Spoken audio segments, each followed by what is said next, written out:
Hello, I'm Elton Robinson with this week's grain report based on USDA's acreage report, quarterly stocks report, and export report. Corn and soybean prices soared in late June and early July as USDA estimated smaller than expected plantings in its June 30th acreage report and lower estimates for quarterly stocks in corn and soybeans. Wheat prices have also surged as wet weather in the Midwest has delayed harvest.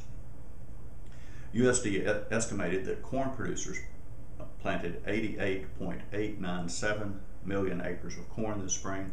That's down from March estimates of 89.2 million acres and below current trade expectations.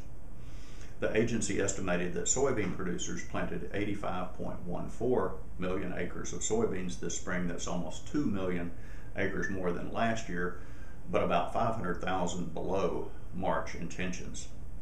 In addition, USDA estimates of quarterly corn and soybean stocks was below expectations, although not substantially.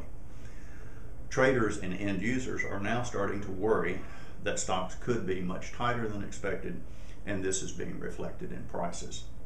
On the day of the report, corn futures rose substantially to $4.14 a bushel and soybeans to $10.56 a bushel, the highest in 6 months and 7 months respectively.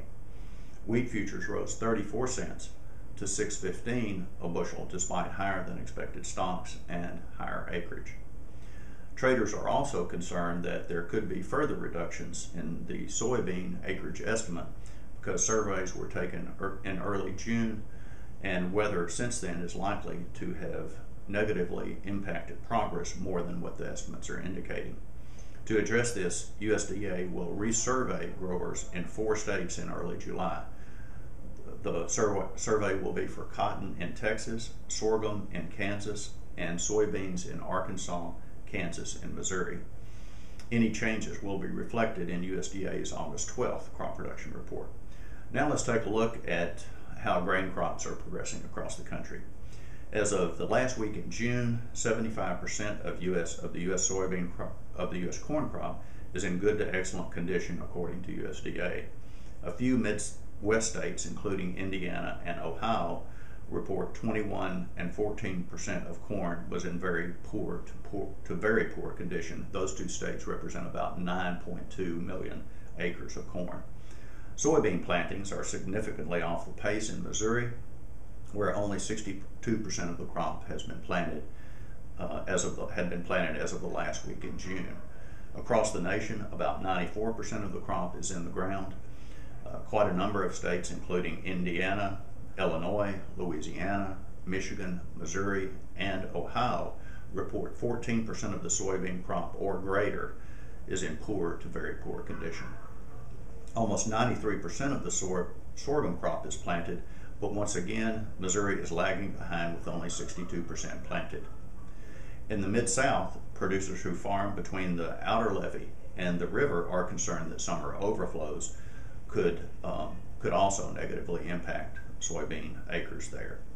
78% of the U.S. rice crop is in good to excellent condition. 85% of the California rice crop is listed in good to excellent condition, and none of the California crop is reported in poor to very poor shape.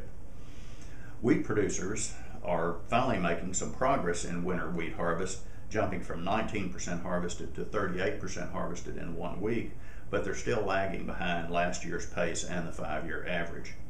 23% of the U.S. wheat crop remains in poor to very poor condition, with the majority rated in the fair to good categories. And now for exports for the week ending June 25th.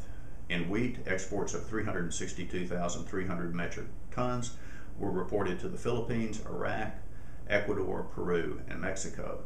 In corn, exports of 1.03 million metric tons were down 9% from the previous week, but up 4% from the 4-week average.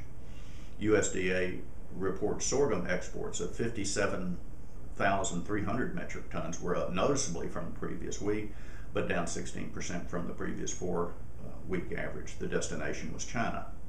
Rice exports of 50,800 metric tons were down 25% from the previous week and 28% from the prior 4-week average. Primary destinations were Japan, Haiti, Honduras, Costa Rica, and Mexico.